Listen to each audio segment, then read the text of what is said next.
Bonjour, ici Radio Famille. Voilà, c'est ma nouvelle émission pour partager la parole de Dieu, la bonne nouvelle du salut en Jésus-Christ. Je vous invite à écouter ces prochains messages en vous souhaitant beaucoup d'encouragement de la part de notre Seigneur et Sauveur Jésus-Christ.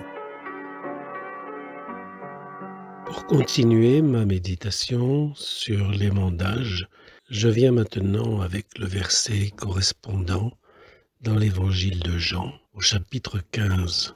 Voilà ce que Jésus dit. « Je suis le vrai cep et mon Père est le vigneron. » Donc, il s'agit bien d'un cep de vigne et non pas un champignon. Jésus dit « Je suis le vrai cep de vigne, et mon Père est le vigneron. Tout sarment qui est en moi et qui ne porte pas de fruit, il le retranche.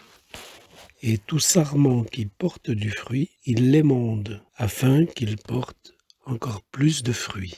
Déjà, vous êtes purs, à cause de la parole que je vous ai annoncée. Demeurez en moi, et je demeurerai en vous. Comme le sarment ne peut de lui-même porter du fruit, s'il ne demeure attaché au cep, ainsi vous ne le pouvez non plus, si vous ne demeurez en moi. Je suis le cep, vous êtes les sarments. Celui qui demeure en moi et en qui je demeure porte beaucoup de fruits, car sans moi, vous ne pouvez rien faire. Et un peu plus loin, il est dit, si vous demeurez en moi et que mes paroles demeurent en vous, demandez ce que vous voudrez et cela vous sera accordé. Donc, toute cette méditation devrait nous encourager dans la prière. Avec cette parole qui termine ce texte, « Si vous demeurez en moi et que mes paroles demeurent en vous, demandez tout ce que vous voudrez et cela vous sera accordé. » Donc je reviens maintenant avec mon image que j'ai mentionnée précédemment, au sujet des pierres qui étaient taillées pour être dans le temple. Et ensuite, j'ai parlé aussi d'une autre image où une pierre était taillée pour lui donner la forme du roi David, lorsqu'il était encore berger, avec sa fronde.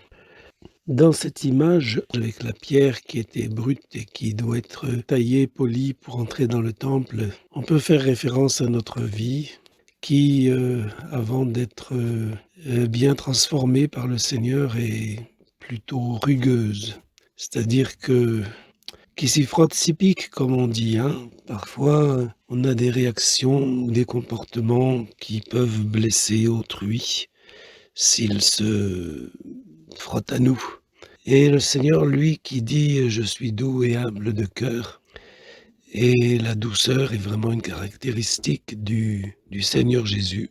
Et pour être doux et non pas rugueux, il faut un polissage.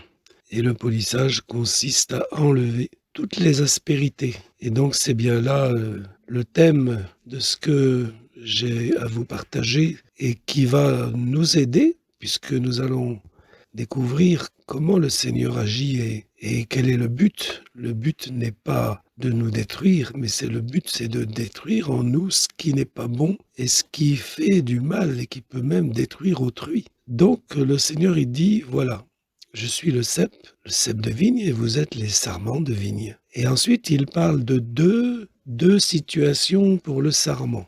Il y a un sarment qui ne porte pas de fruit, et puis il y a un sarment qui porte du fruit. Les sarments, ce sont les branches de vigne qui, elles, justement, portent les belles grappes de raisin. Et donc, il y a certains qui ne portent pas de grappes. On ne sait pas à quoi elles servent, mais bon, elles ne portent pas de grappes, et à un moment donné, il faut les enlever. Et il y a des sarments, donc des branches de la vigne, qui portent des grappes de raisin, mais le vigneron veut aussi les enlever, certaines, enfin en tout cas les tailler. Nous verrons un peu plus tard l'explication. Pour l'instant, je vous dis à bientôt, au revoir. C'était Radio Famille, je vous dis à bientôt pour une nouvelle émission. Que Dieu vous bénisse, au revoir.